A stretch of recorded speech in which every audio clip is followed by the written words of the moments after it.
Welcome to beyond the scene. कैसे हैं आप सब लोग? संदेश गर्ग ऑफिशियल यूट्यूब चैनल पर आपका बहुत बहुत स्वागत है।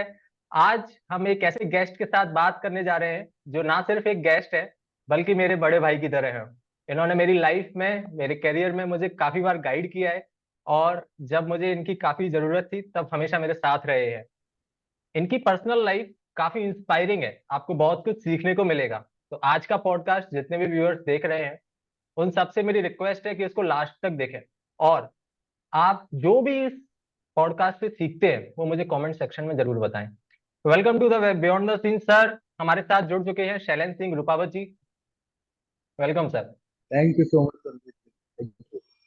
कैसे हैं सर आप? मैं एकदम अच्छा हूँ संदेश सर, आप कैसे हैं? मैं भी अच्छा हूँ सर, आपकी ब्लेसिंग्स हैं। आज मुझे बेहद खुशी हो रही है आपके साथ वर्चुअली जुड़ के।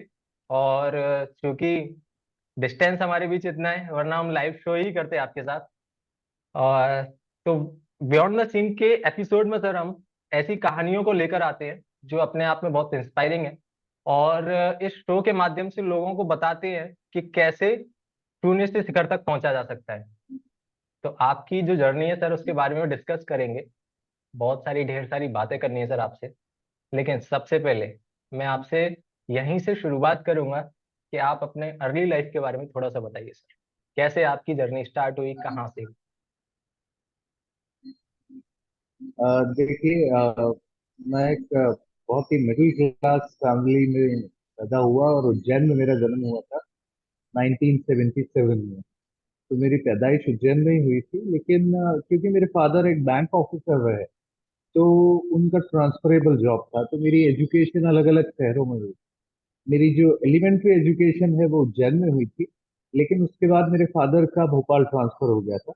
तो ओके। मेरा जो स्कूल एजुकेशन का फर्स्ट हाफ है वो भोपाल में हुआ। मैं केंद्रीय विद्यालय का स्टूडेंट रहा। और उसके बाद मेरा एजुकेशन का जो सेकेंड हाफ वो इंदौर से हुआ। और वो भी केवी से ही हुआ। फिर उसके बाद मैंने बीकॉम किया था क्रिश्चियन कॉलेज इंदौर से। ग्रेजुअली आने वाले सालों में मैंने एमकॉम भी किया और उसके बाद एमबीए भी किया। मैंने एमबीए किया विक्रम यूनिवर्सिटी के Jawaharlal Nehru institute of business studies से। तो ये मेरी क्वालिफिकेशन है। कंपनी सेक्रेटरी का भी मैंने कोर्स किया, फाउंडेशन और एग्जीक्यूटिव लेवल क्लियर किया था। प्रोफेशनल लेवल नहीं कर पाया, टाइम नहीं मिलता है। अरे तो वंडरफुल ये सर। मेरा था एजुकेशन। जी जी जी। ओके। ओके। तो सर आपने जैसे बताया कि आपने बीकॉम किया, देन एमकॉम, देन उसके बाद एमबीए। उसके बाद सर मैं ये जानना चाहता हूँ क्योंकि हमारे जो पॉडकास्ट को देखने वाले जो लोग हैं, जो ऑडियंस है, वो ज्यादातर यंग ऑडियंस है जो या तो अपने कैरियर की शुरुआत अभी कर रहे हैं या अपने कैरियर को एक शेप देना चाहते हैं। तो सर मेरा आपसे नेक्स्ट क्वेश्चन ये है कि आपने जब अपना कैरियर स्टार्ट किया था आफ्टर कंप्लीटिंग योर स्टडी, तो कैसे आपके करियर की जर्नी स्टार्ट हुई और क्या चैलेंजेस आपने फेस किए उस समय? देखिए संदेश भाई, ऐसा है कि जब मैंने इस दौर में था, कॉलेज पास आउट किया, उस समय कंप्यूटर्स का नया नया बूम आया हुआ था। तो मैंने कंप्यूटर सेक्टर में हाथ आजमाया जब मेरी ग्रेजुएशन पूरी हो गई। तो मैंने कंप्यूटर हार्डवेयर में डील करने वाली एक कंपनी के साथ काम किया। और वो काम मैंने करीब करीब 7 या 8 साल तक किया। और मेरा बेसिक इंटरेस्ट और मोटिवेशन हमेशा से सेल्स और मार्केटिंग की फील्ड में था। तो okay. I well in that field. I did a lot of sales for my company. I used to be into corporate sector. I was basically dealing with the big giants who are sitting in Pithampur and Mandideep. Later on, I progressed from normal sales executive to sales manager and so on. And gradually, with the passage of time, I went on to move in a multinational company out of the country, work for several years in that country. That's how it went. Okay. Sir यहाँ पर थोड़ा सा मैं आपसे elaborately जानना चाहूंगा। As you said you worked in an MNC. तो MNC मतलब कौन से कंपनी के साथ आपने कोलैबोरेट किया और कहाँ कहाँ आपने आउट ऑफ द इंडिया कहाँ कहाँ कहाँ वर्क किया है? जी। एक प्लेसमेंट एजेंसी है जिसके थ्रू मैंने अप्लाई किया था। और एक टेक्सटाइल कंपनी है जो बेस्ड है युगांडा में, जिंजा प्रॉपरली सिटी का नाम है। तो वहां पे एक टेक्सटाइल कंपनी थी, सिग्मा निटिंग इंडस्ट्रीज लिमिटेड।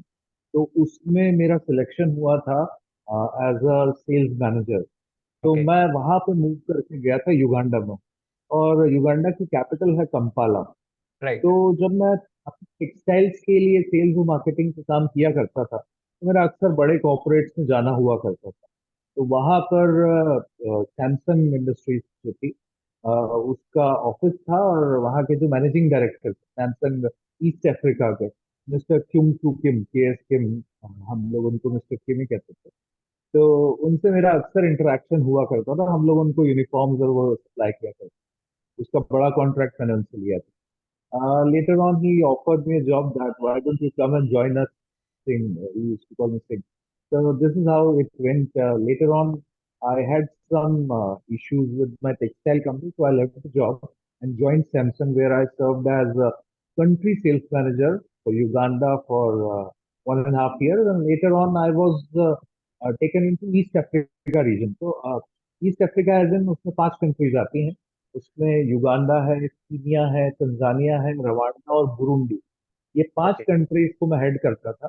और मेरा जो डिवीजन था सैमसंग के अंदर, वो बेसिकली सर्विलेंस डिवीजन। तो सर्विलेंस यानी सीसीटीवी कैमराज और बायोमेट्रिक सिस्टम्स और ऑटोमेटिक जो भी सिक्योरिटी इक्विपमेंट्स आते हैं, तो मैं उसमें था।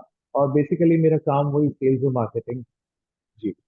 ओके। Okay sir. सर, जैसे आपने बताया कि आप ईस्ट अफ्रीका पूरे रीजन को हैंडल कर रहे थे, तो बेसिकली ये जो मतलब मैं ये जानना चाहता हूँ कि आपका इतना बड़ा एक्सपोजर रहा है, तो वहाँ के वर्क कल्चर में और इंडिया के वर्क कल्चर में क्या डिफरेंस है सर? तो देश भाई, जमीन आसमान का अंतर है। हमारे यहाँ जो ऑफिस आई थिंक 10 बजे चालू होते हैं, और उसके बाद वो लेटर ऑन चलते रहते हैं। वहाँ का वर्किंग एनवायरनमेंट एकदम डिफरेंट होता है। वहाँ पे हम लोग 7:30 बजे सुबह काम करना चालू कर देते थे। और हमारे वर्किंग आवर्स 5 o'clock फिनिश हो जाते थे, मतलब फिनिश हो जाते थे। उसमें राइट। कभी भी ये नहीं होता था कॉर्पोरेट्स में कि जो है लेट नाइट तक काम कर रहे हैं और बहुत सारा जो वर्कलोड है आपके ऊपर, नहीं, ऐसा कुछ भी नहीं होता था। वहां पे एक अच्छी चीज क्या थी कि आपके पास वर्किंग आवर्स ज्यादा होते थे। सुबह 7 से 7:30 से अगर आप शाम के 5 बजे तक का समय देखोगे, it's a huge amount of time. You have so right. Many things which within the right time frame. You don't have to move out of the time frame. And उसके बाद एक बहुत अच्छी चीज जो वहां पर थी कि वहां पर हमारे यहाँ जैसे बहुत ज्यादा हॉलीडेज नहीं हुआ करते। हमारे हिंदुस्तान में बहुत सारे त्योहार होते हैं, धर्म होते हैं, सबके जी। फॉलोअर्स हैं। ठीक जी। भी है, जी। यहाँ पे उतनी छुट्टियां होती है, लेकिन वहां पे we used to wait for Christmas for 8 to 10 days holidays, and another in April we used to wait for Easter holidays, where we used to get 3 or 4 days of holidays. So apart from these two, there were a very few holidays like 8th March, International Women's Day, 1st May, Labor Day. That's it. There's no more, nothing like that. तो वहाँ का work culture बहुत अलग होता था, और corporate की बात ही हमेशा अलग होती है। कोई प्रेशर नहीं होता है, लेकिन टारगेट भी अचीव होते हैं। Okay. Okay sir. Sir, apart from your service, मुझे आप थोड़ा सा ये बताइए कि लाइफ में, जैसे इंडियन जो लाइफ है, हमारा जो कल्चर है, यहाँ के कल्चर में और वहाँ के कल्चर में क्या डिफरेंस है, यहाँ के लाइफ स्टाइल में और वहाँ के लाइफ स्टाइल में? देखिए संदेश भाई, कल्चरली बहुत डिफरेंस है। कहने के लिए आप कह सकते हो कि वो अफ्रीका है, लेकिन इंडिपेंडेंट है, लेकिन बेसिकली आज भी वैसा कुछ है नहीं। किसी जमाने में वहां पर जैसे हमारे यहाँ था, अंग्रेजों ने राज किया था, वैसे ही वहां पे भी किया था। लेकिन हम लोगों ने अंग्रेजों को अपने देश से विदा कर दिया, लेकिन उन देशों से अंग्रेज कभी विदा नहीं हुआ। आप याद कीजिए, कभी आपने साउथ अफ्रीका की या जिम्बाब्वे की क्रिकेट टीम देखी हो तो उसमें हम्म। ज्यादातर जो प्लेयर्स होंगे आपको अफ्रीका के, उसमें वाइट पीपल ही मिलेंगे। तो राइट। वहाँ का जो कल्चर है, वो पूरा पूरा ब्रिटिश, जो है ब्रिटिशर्स उनके ऊपर बेस्ड है। जिस तरीके से वो लोग करते हैं उसी को फॉलो करते हैं अफ्रीकन। लेकिन हमारे यहाँ पे क्या है कि जब हमारा अपना इतना हजारों साल पुराने ट्रेडिशंस है, कल्चर्स है, हम उसको फॉलो करते हैं। लोगों में बॉन्डिंग है आपस। यहाँ पर रिश्तों की वैल्यू है, ऐसी कोई चीज वहाँ नहीं होती। वहाँ पे प्रोफेशनल रिलेशनशिप्स होती है, वहाँ पे सारी चीजें होती है, लेकिन वो एक बॉन्डिंग नहीं होती। You don't have to trust anyone for anything. All whatever you have to do, you have to do it by yourself. That's it. तो यहाँ के कल्चर में वहाँ के कल्चर में बहुत जमीन आसमान का अंतर है। लोग आपसे सिर्फ उतनी दोस्ती रखते हैं जितना उनका मतलब होता है। तो at the same time you also have to be professional to deal with other professional. This right is sir. How. Okay. Sir एक कैरियर टिप लेना चाहेंगे हम आपसे यहाँ। आपने इंटरनेशनल लेवल पे काम किया। आप मध्य प्रदेश से, इंडिया से बाहर गए और वहाँ की कंपनीज को ज्वाइन किया। एक मिडिल क्लास फैमिली का लड़का या कोई भी व्यक्ति अगर यहाँ से अपनी स्टडीज को कंप्लीट करके बाहर कहीं जॉब करना चाहता है, जनरली लोगों की फेवरेट डेस्टिनेशन या तो यूएस है, ऑस्ट्रेलिया है या कनाडा है। लेकिन वर्ल्ड में अक्रॉस द ग्लोब कई सारी डेस्टिनेशंस ऐसी हैं जहाँ कई अच्छी अपॉर्चुनिटीज भी हैं। तो आप थोड़ा सा ये बताइए कि वहां तक कैसे पहुंचा जाता है और उसके लिए सबसे पहला स्टेप हमें क्या लेना चाहिए। देखिए, एक तो सबसे पहले तो मैं एजुकेशन की अगर बात करूं तो being a holder of degree doesn't allows you to have the knowledge also. You know, knowledge is a different thing and to have a degree is different thing. Definitely sir. uh, अगर आपको ऐसा लगता है कि आपने exams पास कर लिए हैं, आपकी जो भी क्वालिफिकेशन थी, technical non technical what ever, और आपको ज्ञान है, तो ऐसा नहीं है। वहां पे जब आप फॉरेन में जाते हो तो आपको कॉम्पिटिटिव होना पड़ता है। अब मैं आपसे एग्जाम्पल की बात करता हूँ कनाडा के बारे में। हम्म, कनाडा के अंदर अगर कोई इंडियन बिजनेसमैन है या वहाँ की कंपनी है और वो इंडिया से किसी को हायर करना चाहते हैं, तो उसके लिए उनको सबसे पहले वहाँ के पेपर्स में, न्यूज़पेपर्स में एडवर्टीजमेंट देना पड़ेगा उस पोस्ट के लिए। और अगर कोई कैनेडियन नेशनल उनको नहीं मिलता है उस जॉब के लिए जो उतना क्वालिफाइड है, तो उनको एम्बेसी को बताना पड़ता है कि क्योंकि हमको पूरे कनाडा में से कोई व्यक्ति नहीं मिल रहा है, इसलिए हमको आउटसोर्स करना पड़ेगा, बाहर से किसी को लेके आना पड़ेगा, तब जाके परमिशन मिलती है। राइट। आप इसीलिए देख रहे हैं कि वहां पे हमारे जो बहुत सारे लोग हैं वो पहुंच नहीं पाते। वहां पहुंचने का तरीका क्या है इन लोगों का? कनाडा है, UK, US, whatever names you mentioned earlier, ये लोग जाते हैं on the student visa to study there, and later on they become the part of the society and they join from there. तो इस तरीके से जाते हैं, एज अ डायरेक्टली किसी जॉब में नहीं जाते हैं। तो मोस्टली जो स्टूडेंट है वो यहाँ से माइग्रेट होते हैं और वो वहां जाके ज्वाइन करते हैं। मैं बात कर रहा हूँ सिर्फ आईआईटीएम और आईआईएम वाले जो है उनको छोड़ के। ये उन लोगों का आईआईटी वाले, आईआईएम वाले जो है उनको सीधे डायरेक्ट पोस्टिंग मिल भी जाती है। अब बात रही कि किस तरीके से हमारे लोग वहां तक पहुंच सकते हैं, तो मेरा ये कहना है कि यूएस यूके के जो वीजा इश्यूज रहते हैं वो बहुत टफ है, जो रूल्स रेगुलेशन है बहुत टाइट है। तो उसके लिए जो है बहुत आसान नहीं है। तो आपको जो है बड़े शहरों की जो प्लेसमेंट एजेंसीज हैं उनसे कांटेक्ट करना चाहिए। लिंक्डइन पे आपको अपने जो सीवीज हैं वो डाल के रखना चाहिए। अच्छे जो बड़े हायरर्स हैं जो लोगों को हायर करते हैं उनसे टच में रहना चाहिए, उनको फॉलो करते रहना चाहिए। और आपको जो है अपनी क्वालिफिकेशन पे काम करते रहना चाहिए हमें। स्किल्स कहते हैं कि बेसिकली। आपके पास जो भी स्किल्स बेसिकली राइट राइट। आपके, फॉर एग्जाम्पल अगर आपके पास मार्केटिंग का बहुत अच्छा नॉलेज है, तो अगर आप उसमें थोड़ा सा तड़का कंप्यूटर्स के नॉलेज का लगा लो, तो आपका जो है वो काम बहुत सारा बढ़ जाता है, आपकी डिमांड बढ़ जाती है। तो डिमांड उसी हम्म। इंसान की होती है जिसके पास क्वालिफिकेशन है। एक तीसरा पॉइंट मैं यहाँ मेंशन करना चाहूंगा कि अभी आपने एक मिडिल क्लास लड़के की बात की। मैं जानता हूँ कि ज्ञान होना एक अलग बात है और अंग्रेजी आना एक अलग बात है। लेकिन अगर आपको इंडिया के बाहर जाना है तो आपको ज्ञान होना भी जरूरी है और आपको कम से कम इंग्लिश बोलना आना चाहिए। मैं ओके। बिल्कुल ये फेवर नहीं करता हूँ, इस बात को मैं बिल्कुल नहीं कह रहा हूँ कि जिनको इंग्लिश नहीं आती है उनको नॉलेज नहीं है। लेकिन फॉरेन जाने के लिए आपको बेसिकली इंग्लिश भी आनी चाहिए, तो उस पर वर्क करते रहना चाहिए। जी। Okay okay sir. तो जैसे आप कैरियर में बता रहे थे सर, आपने वहां पर ईस्ट अफ्रीका के अंदर पूरे इतने सारे कंट्रीज को हैंडल किया, तो ये आपके लिए एक हाईली पेड कॉर्पोरेट जॉब रहा होगा डेफिनेटली। वहां से sir definitely. Returning to India की जो जर्नी है उसके पीछे क्या कारण रहा है, ये थोड़ा सा बताइए सर। देखिए, मतलब वेल सेटल था, वेल सब कुछ था, किसी चीज की कोई दिक्कत नहीं थी, बढ़िया चल रहा था।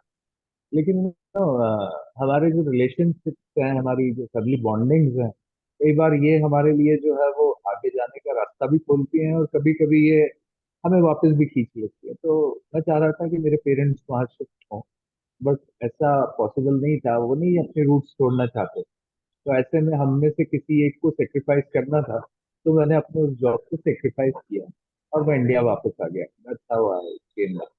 My father he is old now, he is 75, my mother is also around that, so I have to take care of him. Okay, तो sir was it a smooth transition? Sorry, uncle.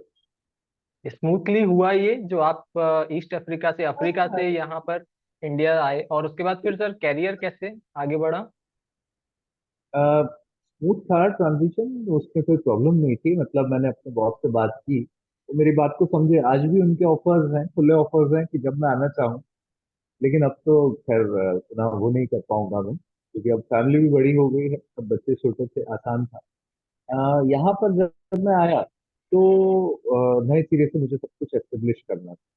ऐसे में हमने एक travel agency खोली। मेरी travel agency का नाम था सना ग्लोबल ट्रैवल सर्विसेज। और वो काफी बड़े स्तर पे काम किया हमने, इसमें करोड़ों का टर्नओवर करते थे। Basically we were not into those among those travel agents who are giving vehicles or all those. We were basically travel agents doing bookings for air tickets, foreign films. We were like authorized vendors for Thomas Cook. We were authorized vendors for Western Union. We were doing visa consultancy services and all those stuff. You know? तो इस तरीके से चलता है travel agency का काम। मैंने बहुत अच्छे लेवल पे, बहुत अच्छे तरीके से। जी। ओके, सर अपनी पॉलिटिकल जर्नी के बारे में थोड़ा सा बताइए। पॉलिटिकल जर्नी, जब मैं इंडिया वापस आया सन 2011 में, तो आपको शायद याद हो नहीं हो, मुझे पता नहीं। उस समय देश में एक बड़ा अजीब सा माहौल था। देश में क्रांति की लहर दौड़ रही थी और अन्ना हजारे जी का आंदोलन चल रहा। और अन्ना जी जो है वो दिल्ली में आंदोलन कर रहे थे, लेकिन हर शहर में लोगों से उनको अपार जन समर्थन मिल रहा था। ऐसे में सरकार के वो सारे घोटाले जो है वो उसको उजागर कर रहे थे, और उन्होंने बहुत सफलता हासिल भी की थी उस लक्ष्य को हासिल। तो जब मैं यहाँ पे आया तो उसके बाद मैं भी उनके आंदोलन का हिस्सा बना। और मैंने भी बहुत सारी जो है वो धरने किए, प्रदर्शन किए, रैलियां की। इस दौरान अ, हमने भी बहुत कोशिश करी कि समाज में परिवर्तन हो जाए। तो इस तरीके से मैं अन्ना जी के आंदोलन से जुड़ गया था। और लेटर ऑन 26 नवंबर 2012 को जो है वो आम आदमी पार्टी बनी। तो हम भी आम आदमी पार्टी के सदस्य हो गए थे। और उस समय दिल्ली में जो चुनाव हुए थे, पहले विधानसभा चुनाव, पहला और दूसरा, तो उसमें काफी जोर शोर से चुनाव में हमने प्रचार प्रसार किया। और फॉर्चुनेटली पहली बार में ही 28 सीटें आम आदमी पार्टी को दिल्ली में आ गई थी, जो किसी के लिए भी चमत्कार से कम नहीं था। जो कोई भी राजनीतिक पंडित जो थे, वो कोई भी हमको कंसीडर नहीं कर रहे थे, लेकिन 28 सीट ले आए। और दूसरी बार में 2015 में तो चमत्कार ही हो गया, जैसे कि 75+ सीट्स ले आए थे वहां पे। तो हम्म। यस, था। फिर उसके बाद दिल्ली से लौट के मध्य प्रदेश में आए। मध्य प्रदेश में अपने शहर में काम करते रहे आम आदमी पार्टी का। पहले मुझे जिले का अध्यक्ष बनाया गया, फिर संभाग का अध्यक्ष बनाया गया आम आदमी पार्टी का। बाद में मैं प्रदेश प्रवक्ता और प्रदेश सचिव के पद तक भी आम आदमी पार्टी में काम किया। ओके। फिर करते करते बहुत सारे धरने आंदोलन किए, कई सारे केस भी हो गए हमारे ऊपर। 2018 में विधानसभा चुनाव हुआ। उस विधानसभा चुनाव में पार्टी ने मुझे कैंडिडेट कंसिडर किया, और उज्जैन दक्षिण विधानसभा से मैंने विधानसभा का चुनाव भी लड़ा। ये अमेजिंग। पॉलिटिकल जर्नी है। बाकी इसके अलावा समाज सेवा है। ओके, सर यहीं पे एक और क्वेश्चन मैं ऐड करूंगा। फ्रॉम अ जी। Young professional to a full time politician, ये जो ट्रांजिशन है, मतलब जनरली आप इतना काम करके जो कॉर्पोरेट जॉब को छोड़ के अपना बिजनेस सेटअप कर रहे थे, और बिजनेस सेट भी आपने एक अच्छे लेवल पे किया, उसके बाद फिर पॉलिटिकल जर्नी स्टार्ट करना, क्या आपको कभी कोई चैलेंजेस फेस करने पड़े? मतलब जनरली स्टार्टिंग उसकी घर से ही होती है, तो क्या घर वालों ने पहले विरोध किया या सब इजी था आपके लिए? तो मैं एक एक करके आपके क्वेश्चन के टुकड़ों में बांट के जवाब देता हूँ। Right. Okay. In the beginning, I told you I always wanted to be a marketing or sales person. तो मार्केटिंग और सेल्स पर्सन का बेसिकली जॉब क्या होता है? लोगों को कन्विंस करना और अपना प्रोडक्ट बेचना। ठीक है। तो कन्विंस करना वाला जो पार्ट है वो पूरा बोल के ही हो सकता है। वो कोई कोटेशन से या कोई कागज से पॉसिबल नहीं है, ठीक है। तो ओके। कन्विंसिंग पावर हमेशा से थी। अब बात जब आई, जब हम सड़कों पे उतरे जनता को ये कन्विंस करने के लिए कि आपको आम आदमी पार्टी से जुड़ना चाहिए और हमारे हमको वोट देना चाहिए, तो उसमें मैंने काफी सफलता हासिल की। तो उससे प्रोत्साहित होकर कि मैं जिस मिशन के लिए लग रहा हूँ देश में परिवर्तन करने के लिए, उसमें मुझे पॉजिटिव रिजल्ट्स मिल रहे हैं, तो मैं ग्रेजुअली, फुल टाइम पॉलिटिशियन नहीं था, मैं अपना बिजनेस भी करता था और कुछ समय इस चीज को दिया करता था। और बाद में होते होते ये हो गया था कि मैं ज्यादा समय राजनीति को दिया करता था और कुछ समय जो है वो हाँ। दिया करता था अपने बिजनेस। तो वो स्तर था। रही जहां तक घर के माहौल की बात, तो मेरे फादर और मेरी वाइफ जो है स्पेशली बहुत सपोर्टिंग रहे हैं हमेशा से। और दोनों ने मुझे एनकरेज किया, और एनकरेज करना तो बहुत दूर की बात है, मतलब वो छोटा शब्द है उनके लिए। इन लोगों ने फुल टाइम मेरे साथ रहा, इनफैक्ट मेरा मार्गदर्शन किया, और कंधे से कंधा मिला के दोनों ने मेरे साथ हमेशा काम किया। तो मेरे फादर जो है, तो वो रिटायर्ड है वो, लेकिन हाँ, लेकिन जब वो सक्रिय थे तो एक तरीके से मैं उनकी छाया में काम करता था, वो मुझे गाइड करते थे और मैं करता था। फिर बाद में मैं जो है अपने स्तर पे जो है वो पार्टी के कामों को बढ़ाने लगा, आंदोलन करने लगा। कई सारे आंदोलन हमने खड़े किए। मेरे कई सारे साथी हैं जो आज भी याद रखते हैं उन आंदोलनों को, उज्जैन शहर में याद रखा जाता है। उसके केस आज तक चल रहे तो सर आपकी जो कन्विंसिंग स्किल्स थी उसने आपका साथ दिया। हैं। नेक्स्ट क्वेश्चन मेरा ये है कि जैसे आपने पॉलिटिकल सफर चालू किया, तो क्या यूथ को आज जो इंडिया में प्रेजेंट कंडीशन है उस केस में पॉलिटिकल जर्नी में या पॉलिटिकल एक्टिविटीज में पार्ट लेना चाहिए? देखिए, कोई भी देश जो है वो अगर सफल होता है तो वो इसके युवाओं की वजह से ही सफल होता है।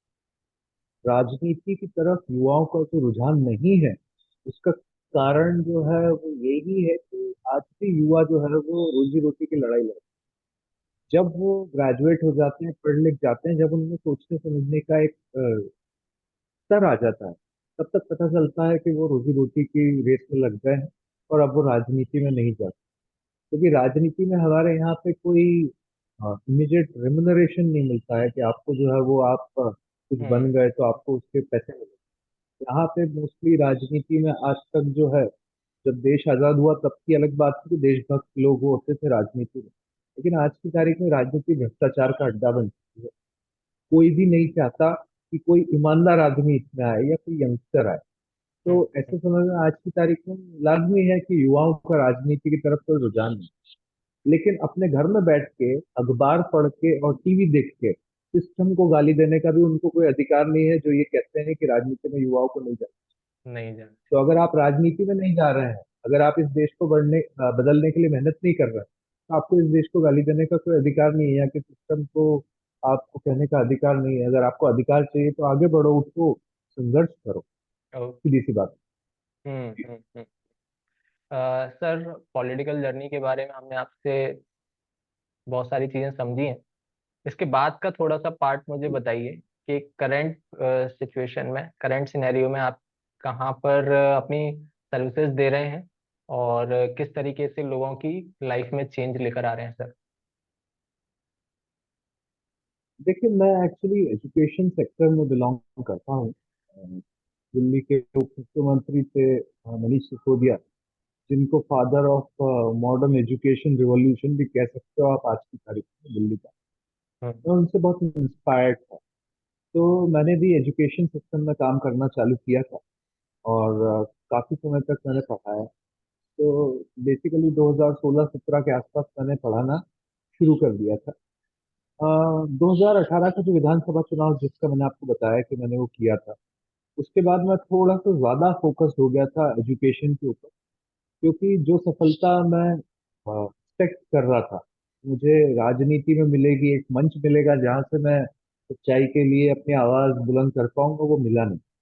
पब्लिक का वैसा रिस्पॉन्स नहीं मिला। मैंने अपने आप को समाज सेवा के क्षेत्र की तरफ मोड़ लिया। ऐसे में मैं शिक्षा के लिए काम करना चाहता था, तो मैंने वो काम किया।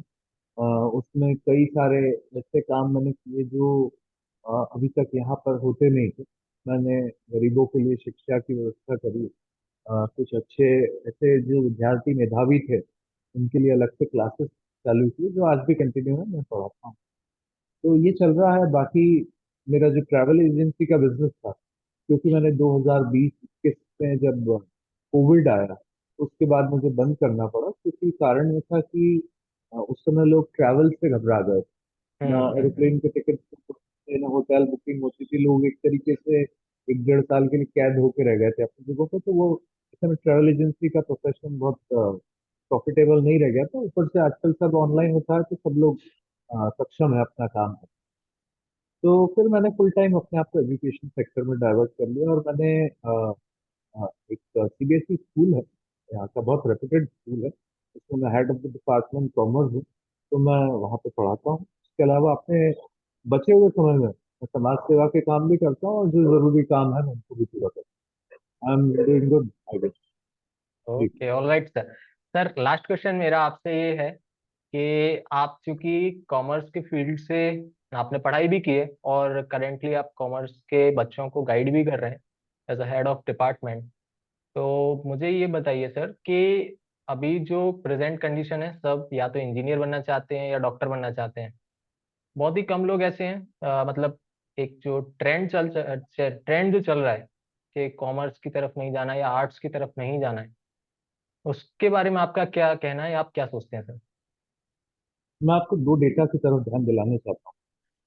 इस साल जो बच्चे 12th पास किए, उनका एमपी गवर्नमेंट ने डेटा इशू किया है कि उन्होंने कौन सी स्ट्रीम ज्वाइन। किसी जमाने में सबसे ज्यादा बच्चे जो जाया करते थे वो साइंस में जाते थे। साइंस का मतलब मैं यहाँ मैथ्स और साइंस दोनों को मिला के कह रहा हूँ। दूसरे नंबर पे सबसे ज्यादा एडमिशन कॉमर्स में हुआ करते थे, और तीसरे नंबर पे आर्ट्स में हुआ। अब आपकी जानकारी के लिए मैं बता दूं कि इस साल जो सबसे ज्यादा ग्रेजुएशन में एडमिशन हुए हैं वो आर्ट्स में हुए हैं। दूसरे नंबर पे मैथ्स और साइंस में हुआ है, और तीसरे कॉमर्स। ओके। उसका कारण एक तो आर्ट्स में सबसे ज्यादा एडमिशन होने का ये है कि ये जो कोचिंग इंस्टीट्यूट्स ये कहते हैं कि अगर आपको सिविल सर्वेंट बनना है तो आपको आर्ट्स लेना चाहिए, क्योंकि प्रीलिम्स में वो आपके काम आता है और आप अपनी एजुकेशन उसके साथ कंटिन्यू करते हैं। तो एक जो ये जो कोचिंग माफिया काम कर रहा है हमारे, उसका बहुत बड़ा हाथ है। आर्ट्स की तरफ सबसे ज्यादा लोगों का, बच्चों का रुझान जो बढ़ा है। दूसरा, मैथमेटिक्स और साइंस की अगर मैं बात करूँ तो इनकी प्रैक्टिकल लाइफ एप्लीकेबिलिटी पहला फैक्टर है। दूसरा फैक्टर मेरी नजर में सक्सेस रेट। आज की तारीख में 6 लाख इंजीनियर हर साल बन रहे हैं। क्या ओके। इतने इंजीनियर्स की डिमांड नहीं है? हम्म।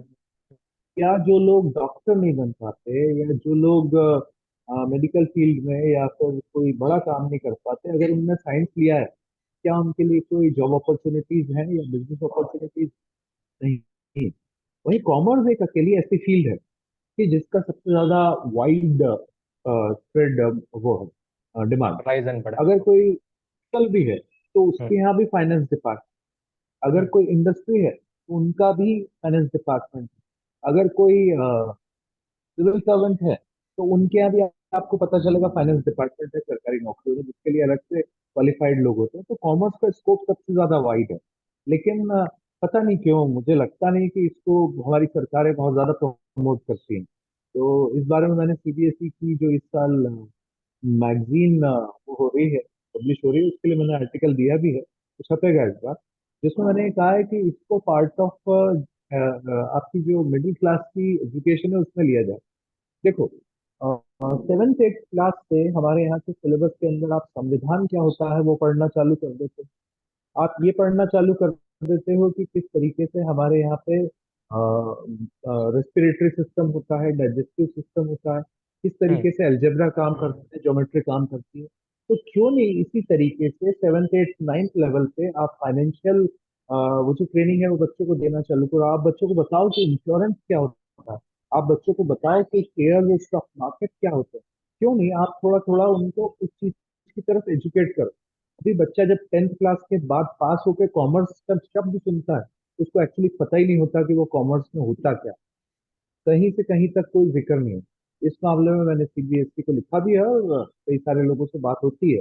तो अगर सीबीएसई या जो भी लोकल बोर्ड ये कॉमर्स को प्रमोट करना चालू करें, तो डेफिनेटली लोगों को इस तरफ को आने का मौका मिलेगा। और कॉमर्स में बहुत ह्यूज स्कोप है, मुझे लगता है बाकी सारी स्ट्रीम से कहीं ज्यादा स्कोप कॉमर्स में है। जी। Okay sir. कॉमर्स की तरफ आई थिंक सर इससे फाइनेंशियल नॉलेज भी बढ़ेगी बच्चों की, और कहीं ना कहीं हमारे इंडिया की इकोनॉमी में भी कुछ चेंजेस आएंगे। मतलब। मैं आपको बताऊं कि जी। अगर आप 10 लोगों से मिलेंगे ना मार्केट में कभी जाके, तो उसमें से 8 लोग ऐसे होंगे जिनको बैंक से विड्रॉल फॉर्म भर के पैसे निकालना नहीं आता, जिनको एग्जैक्टली पता ही नहीं कि एग्जैक्टली। उसको विड्रॉल फॉर्म कहते हैं। तो हाँ। फाइनेंशियल जो नॉलेज है या जो बेसिक चीजें हैं लोग वो भी नहीं करते। आज हम्म। आप इंजीनियर बन गए, डॉक्टर बन गए, आप पैसे कमा रहे हो, लेकिन अगर आपको फाइनेंशियल मैनेजमेंट नहीं आता है तो आप उस पैसों का सदुपयोग कैसे करोगे? अगर राइट। आपको फाइनेंशियल मैनेजमेंट का नॉलेज है, आप उसको इन्वेस्ट करोगे, आप स्टॉक मार्केट में लगाओगे, म्यूचुअल फंड में लगाओगे, आप अलग अलग जगह लगाओगे। वो पैसा हम्म। जो घर में रखा है वो किसी काम नहीं आता, लेकिन वो पैसा जो मार्केट में लगा हुआ है वो देश की इकोनॉमी के सर्कल को बड़ा करता जाता रोटेट है। तो करेगा। अगर हमको 5 ट्रिलियन इकोनॉमी बनना है, तो लोगों को एजुकेट होना पड़ेगा, उनको आगे बढ़ना पड़ेगा, समझना पड़ेगा। हम्म। जी। ओके। बहुत अच्छा लगा सर, आपसे बहुत सारी चीजें आज सीखने को मिली मुझे पर्सनली, और आई होप कि आज जो हमारा पॉडकास्ट जितने भी व्यूअर्स देखेंगे सभी को बहुत कुछ सीखने को मिलेगा। काफी इंसाइटफुल पॉडकास्ट है ये। सर आपसे आगे भी इसी तरह कनेक्ट बने रहेंगे, हम कनेक्ट रहेंगे, और आई होप आपका भी एक्सपीरियंस आज का अच्छा रहा होगा sir. Definitely it's been a pleasure speaking to you Sandesh. और आपके जो पॉडकास्ट व्यूअर्स हैं उन सबको भी मैं बताना चाहूंगा कि आप जो कर रहे हैं, आप जो भी काम को करो उसको फुल डेडिकेशन से, मोटिवेशन से करो। आपके लिए कुछ भी इम्पॉसिबल नहीं है।